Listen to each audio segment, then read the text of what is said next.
As a kids' arts and crafts club owner, do you find that some months are more successful than others? Have you noticed the different seasons in your business? Do you get frustrated having no control over these seasons? And if you are still planning on getting started with your club, does this insecurity of not getting consistent return customers and income hold you back from getting started? In today's blog episode, we're going to show you how you can weatherproof your business against the changing seasons. Want to find out? Let's dive in.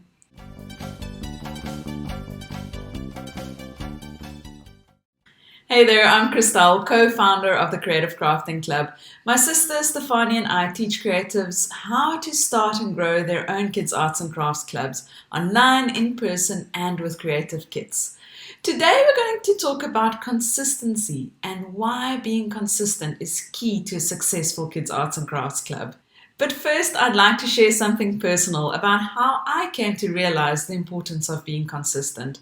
For a long time, I found myself feeling frustrated at the lack of control I had over the success of our business.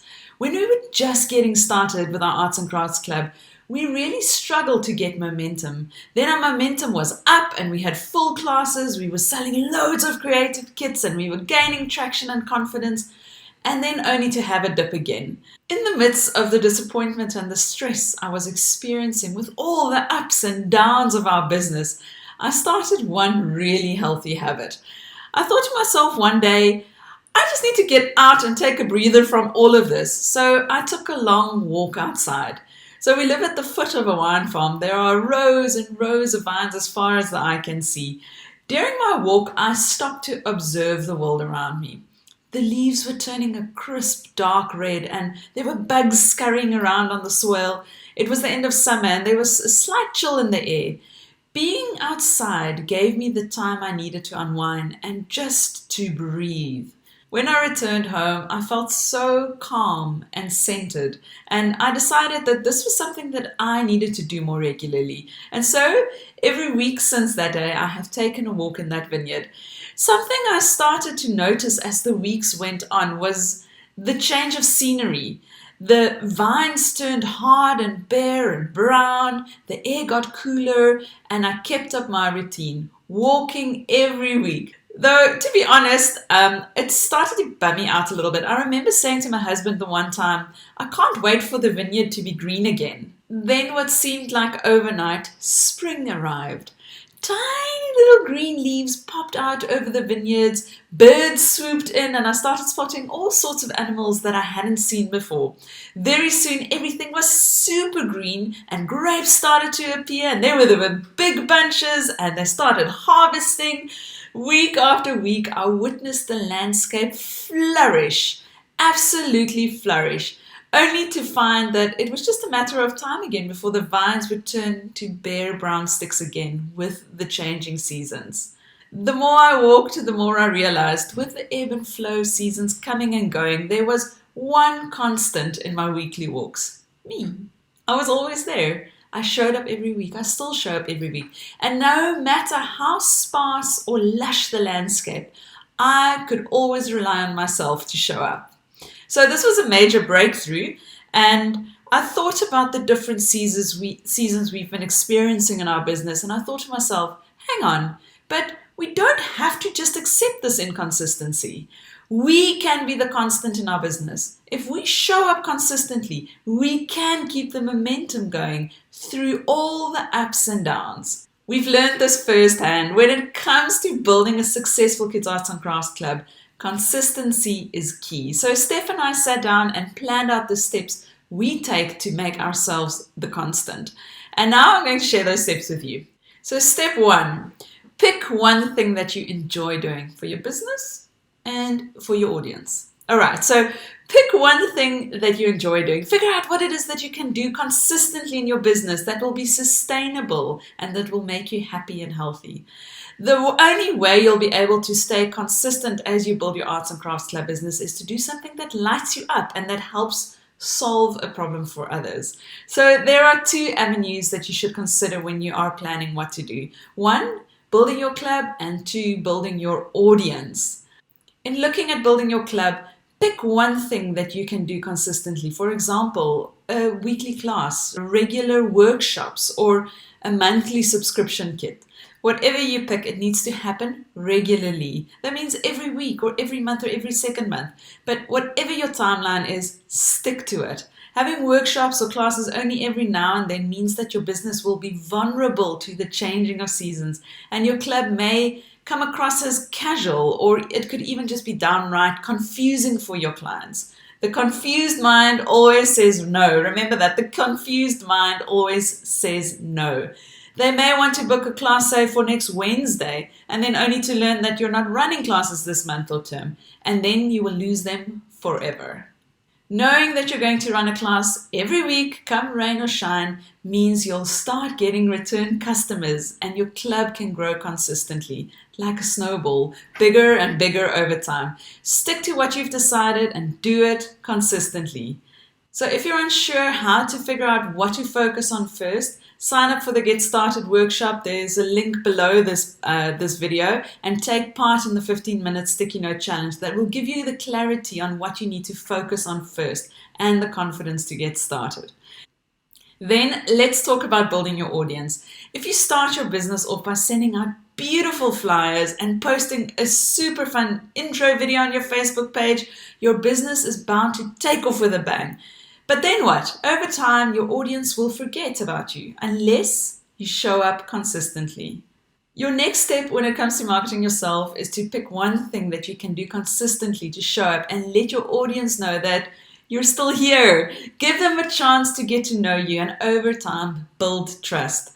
Some options of what you could do consistently are perhaps a weekly blog, a weekly Facebook Live, or a weekly newsletter.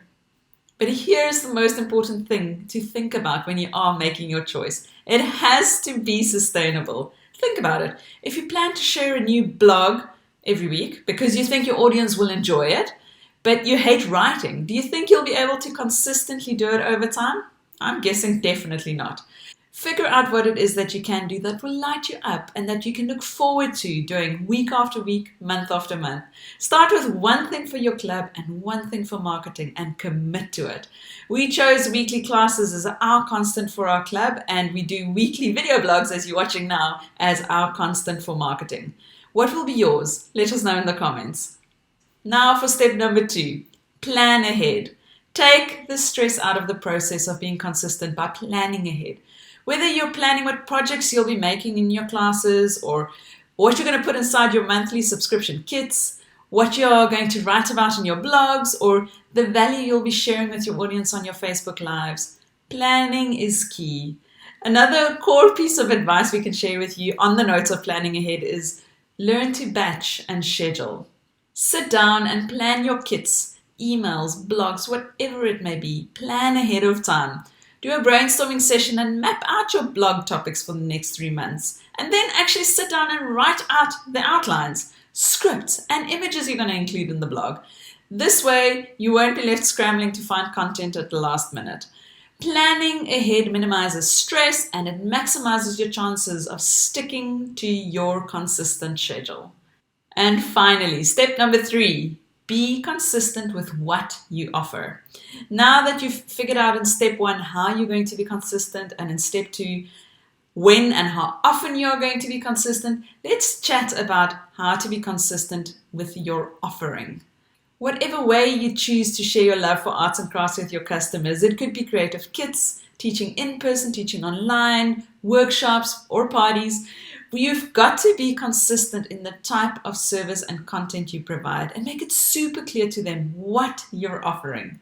Let the world know consistently what you're doing at your club. Share photos, sneak peeks, time-lapse videos when you pack kits, etc. You need to make super sure that both you and your audience are always on the same page, because the changing of the seasons will throw you curveballs, and when they do, you need to make sure that your audience isn't thrown off. New COVID restrictions might mean that you have to switch to online classes. A double booked venue might mean that you have to host a class at your home instead. Outside variables can try to derail you, but if you are settled in your offering and your audience knows what they can expect from you, that consistency will keep your business stable. Your audience will find comfort in consistency. When it comes to marketing, your goal should be to give your audience something good, something valuable to read, watch, or attend, use, or listen to every single week. This will help you connect with them, and showing up every week reminds them, hey, I'm here, I've still got the same offering, and when you're ready to buy it or sign up, I'll be here. It also helps them to get to know you over time, because here's the thing: people buy from people they trust. Showing up and staying consistent in your message will help you build the know, like, and trust factor with your audience. They'll also know what they are getting from you. They'll appreciate the value you bring to them with your weekly blogs or your classes or your lives or your emails. And they'll see you as the go-to person to reach out when they're ready to purchase a kit, sign up for a class, host a party, or buy an online art club subscription. I'm going to finish off today's episode with a quote by Marie Forleo that you may want to write down on a sticky note and just stick up somewhere. Success doesn't come from what you do occasionally. It comes from what you do consistently. Consistency is key. Now, to wrap up, let's do a quick recap. Step 1, pick one thing that you enjoy doing. Figure out what it is that you can do consistently in your business that will be sustainable and that will make you happy and healthy. Pick one thing for your club and one thing for marketing that you can do happily, consistently, and sustainably. Step 2, plan ahead. Do a brainstorming session and then batch prepare your classes, kits, emails, or blogs. And then step 3, be consistent with your message and your offering, because if your audience can rely on you and get to know, like, and trust you, you'll be the first person they'll call when they're ready to buy. Now, we'd love to hear from you. How are you going to be consistent in your business? Let us know in the comments. Until next time, cheers.